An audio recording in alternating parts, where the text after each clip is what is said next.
Pessoal, bom dia. Aqui quem fala é o professor Rogério Torres, mais uma vez, com a nossa terceira videoaula na parte de Ciências da Natureza. Pessoal, nono ano, vai aproveitar aqui e mandar um abraço para meus queridos alunos. E nós iremos hoje corrigir a atividade que ficou no Instagram. Então eu tinha deixado uma atividade lá, pedi a coordenação para colocar, eu creio que vocês devam ter feito. E aí a gente vai fazer um comentário e a resolução baseada nos conceitos que a gente estudou na videoaula anterior, na videoaula 2, tá? Então, primeira questão, era uma questão que ele dava aqui alguns átomos se integrando, formando moléculas, onde ele diz o seguinte: considere os sistemas a seguir em que os átomos são representados por... Aí ele deu o caso 1, caso 2, o 3 e 4, tá? A gente, quando estudou, a gente viu que tinha as substâncias puras, que podem ser simples, quando são formadas pelos mesmos átomos, e podem ser compostas, quando tem átomos diferentes. E a gente viu as misturas, que são formadas por substâncias, que podem apresentar uma fase, sendo homogênea, ou duas ou mais fases, no caso heterogênea. Aí ele pede o seguinte: determine onde encontramos substâncias puras. Ele não perguntou se era simples ou composta, tá? Então, substâncias puras, a gente vai ter aqui, na figura 1, ó, essa aqui é uma substância pura simples, e na 4, que é uma substância pura composta, ok? Na letra B, ele pergunta quais são as misturas. Lembrando que mistura é necessário que se tenha duas ou mais substâncias envolvidas ali. Então, ele também não pergunta aqui se é homogêneo ou é heterogêneo, tá? A mistura. Então, a gente nota aqui, ó, eu tenho uma substância e outra, então é uma mistura, e aqui eu tenho 3 substâncias envolvidas, é outra mistura, 2 e 3. Aí, na letra C, ele vem com substâncias simples, que são aquelas formadas pelos mesmos átomos. Eu noto que dos 4 exemplos aí, o único que contém substância simples é o número 1. Note que o número 1 ele é composto apenas por átomos iguais, tá? A substância 4 é composta, ela tem átomo diferente aqui, na forma da molécula dela. Então, por isso que a substância é simples. Na D, ele pergunta qual a substância composta. Então, é o 4, ok? Você nota aqui que ela forma uma única substância, não é? Porém, ela tem átomos diferentes, ó, o amarelinho e o azul, certo? Então, bora para a questão seguinte, que ainda está relacionado à visualização desses exemplos. Ele vai pedir para a gente analisar apenas o sistema 3. Então, o sistema 3 localizado aqui, ele pede qual o número de átomos presentes. Numa situação dessa, você vai somar, tá, o número de bolinhas. Então, eu tenho 3 mais 2, 5, mais 3, 8, mais 2, 10. Então, o número de átomos presentes são 10. E aí, na letra B, ele pergunta o número de elementos químicos. Rogério, como é que eu vou encontrar o número de elementos químicos? Eu vou me basear pela cor, tá? Então, quantas cores eu tenho aqui envolvidas? Eu tenho 3. O vermelho, amarelo e azul. Então, o número de elementos químicos são 3, tá? Na letra B. Na letra C, ele pede o número de moléculas. Então, eu noto que o número de moléculas, independente de ser pelos mesmos átomos ou diferentes, eu tenho 4. 1, 2, 3, 4.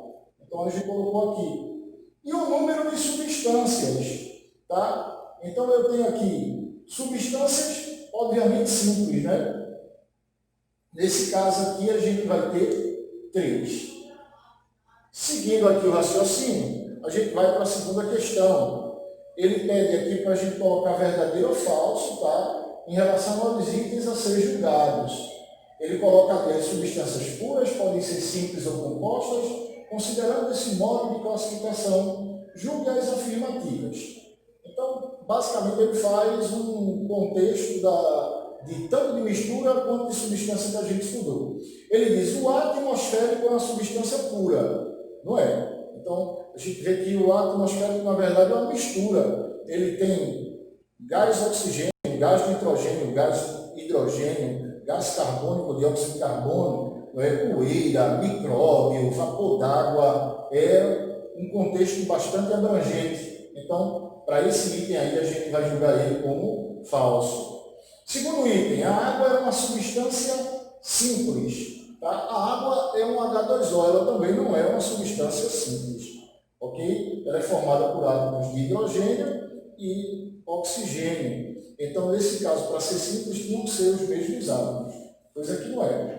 Quando ele fala aqui no item 3, o ozônio e o oxigênio são substâncias distintas e são diferentes, embora constituídas por átomos do mesmo elemento. O ozônio é O3, o gás oxigênio é O2. O que muda, na verdade, é o número de elemento químico, certo? O número de átomos, vamos dizer assim. Então, é verdade. O gás oxigênio ele é fundamental para respirar. O gás ozônio ele é ótimo lá em cima, na estratosfera, agindo, filtrando os raios ultravioletas, tá? Emitidos pelo Sol. Então, no item 3 é verdade. No item 4, a matéria que contém 3 tipos de moléculas é uma substância composta. Na verdade, 3 tipos de molécula é uma substância composta, não. Na verdade, ele pode ser uma mistura nesse caso. No quinto aqui, a matéria que contém apenas um tipo de molécula é uma substância simples, mesmo que cada molécula seja formada por átomos diferentes. Para ser simples, ela tem que ter átomos iguais na realidade. Por isso que é falso. No terceiro quesito, é uma questão dedutiva, tá? A gente viu a mudança dos estados físicos da matéria e dentro dessas mudanças eu coloquei um diagrama lá na videoaula 2 e ele coloca aqui uma pedra de naftalina deixada no armário, que era uma coisa que se usava muito para evitar o mofo. Então a naftalina está sólida e ela passa para o estado de vapor. Então esse processo é chamado de sublimação. No segundo aqui ele diz, uma vasilha com água no freezer. Obviamente a água ela vai congelar. Então se ela congela, ela passa do líquido para o sólido. É o processo de solidificação. Então eu tenho sublimação, solidificação. No terceiro ele diz, eu deixo uma vasilha com água no fogo. O que é que vai acontecer? A água vai ferver, obviamente ela vai passar do estado líquido para o estado gasoso, então é um processo de vaporização. Então a gente já tem sublimação, solidificação, vaporização. A partir de agora a gente já sabe qual é a alternativa. Tá? Fechando aqui, ele diz o derretimento de um pedaço de chumbo quando aquecido. Então ele vai passar do estado sólido para o estado líquido. Então quando ocorre isso, a gente diz que ocorreu uma fusão. Ok? Então seria ou é a letra A, que vocês devem ter marcado ali. No quinto ele vai dizer, qual dos fenômenos a seguir não tem reação química? Para ter uma reação química é necessário que haja os reagentes e origine uma nova substância diferente. Então a gente marcou aqui a fusão do gelo. Tá? Então vamos supor, o que é a fusão do gelo? Eu tenho gelo ali na forma sólida e devido ao aumento de temperatura ela passa para a forma líquida. Isso é um fenômeno físico, não é químico. O gelo é água e quando ele derrete ele continua água. Então para ser uma reação química eu tenho que ocorrer uma reação e essa reação me originar algo diferente do que foi unido ali. Tá? Então por isso que é a fusão do gelo, o verdadeiro. Fusão do gelo. A gente vai para o sexto quesito e ele pega aqui as alternativas abaixo. Ele só quer substância simples. Tem que ser todos ali na sequência. Então, substância simples, Rogério, é aquela formada por 2 ou mais átomos iguais. Ok? Então a gente vai ver que a letra B, ó, eu tenho N2, O3 e O2. Por isso que é ele. Ok? Então, letra B seria um exemplo de substância simples. No sétimo, ele coloca lá a menor quantidade de clorofórmio, CHCl3, onde podem ser reconhecidas suas propriedades é através do átomo de carbono, tal, porque ele é formado pela redução do tetracloro de carbono. Então ocorre essa redução. E é por aí que a gente consegue identificar a formação do clorofórmio, seria a letra C, o certo. O oitavo, ele diz que na natureza as três classes gerais em que todas as formas de matéria podem ser divididas. Ele quer, são elementos, compostos e mixturas, dados os materiais. Aí ele diz, ouro, leite, cloro, eutro de sódio, que é o sal. Quais destes constituem, respectivamente, uma mistura, um composto e um elemento? Então, a mistura a gente tem o leite, tá? A gente tem ali várias substâncias envolvidas, tem água, tem proteína, tem carboidrato, tem lipídio, tem vitamina, está tudo associado ali. Tem minerais.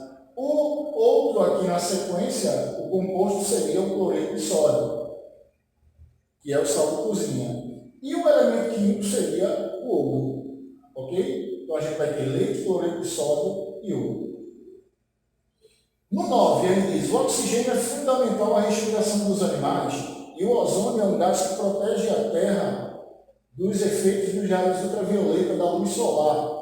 Eles diferem quanto? Eu falei isso já agora há pouco, que ele vai divergir em relação ao número de átomos. Lembre-se que o gás oxigênio é O2 e o gás ozônio é O3, ok? Então, é a letra D, em relação ao número de átomos que compõem suas moléculas. Bora para a próxima questão aqui, a questão 10. Ele coloca, durante a fusão de um sistema homogêneo, verifica-se que a temperatura se mantém constante do início ao fim da fusão.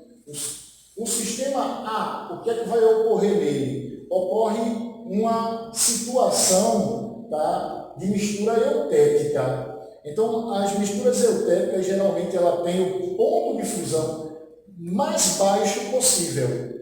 Então, nesse caso, é a letra B. Já no 11º vai ser o oposto, que é questão de ebulição. Durante a ebulição do sistema A, verifica-se que a temperatura se mantém constante até o fim da ebulição. A temperatura não mudou, ficou ali. O sistema A, então, ele pode ser o quê? Certamente ele pode ser uma substância pura ou uma mistura azeotrópica. Mistura azeotrópica é aquela mistura que o ponto de ebulição mais baixo dele, tá? Ele trabalha em cima do mais baixo e ele é fixo. No 12º, eu tenho aqui, durante a fusão e ebulição de um sistema a temperatura se mantém constante até o fim de cada mudança do estado. O sistema A, geralmente, ele vai ser que tipo de substância? A gente vai ver quem tem esse comportamento são as substâncias chamadas de substâncias puras, tá? Elas apresentam esse equilíbrio, então a gente marca a letra A. E o último aqui, o 13º, ele dá 4 exemplos aí e quer que a gente assinale os que são homogêneos. O que é isso, homogêneo? É quando eu misturar os dois, eu só vejo uma fase. Tá? Exemplo, quando eu misturo água e álcool, eu só vejo uma fase. Então, água e álcool é. Quando eu misturo oxigênio e gás carbônico no ar, eu só vejo uma fase, ou não vejo nenhuma. Então, nesse caso, também é uma mistura homogênea, ou um sistema homogêneo. Quando eu misturo água e sal, você coloca um pouquinho de sal na água, mexe, não vê o sal, ele também é homogêneo. Agora, se eu misturar água e gasolina, e às vezes as pessoas dizem, a gasolina está batizada, a gasolina está com água, não é água não, tá? É outro solvente que ele colocou lá. Mas água não pode ser, porque água e gasolina não se misturam. As densidades são muito diferentes nesse caso, tá? Então, ela não seria homogênea, seria heterogênea, ok? Então, gente, mandar um abraço aí para o meu querido Cauã, que fica me atazanando, né? Cauã, um abraço, viu, lá no meu Instagram, ele fica lá dando uma força, e curtam e façam suas aulas, e até a próxima, se Deus quiser.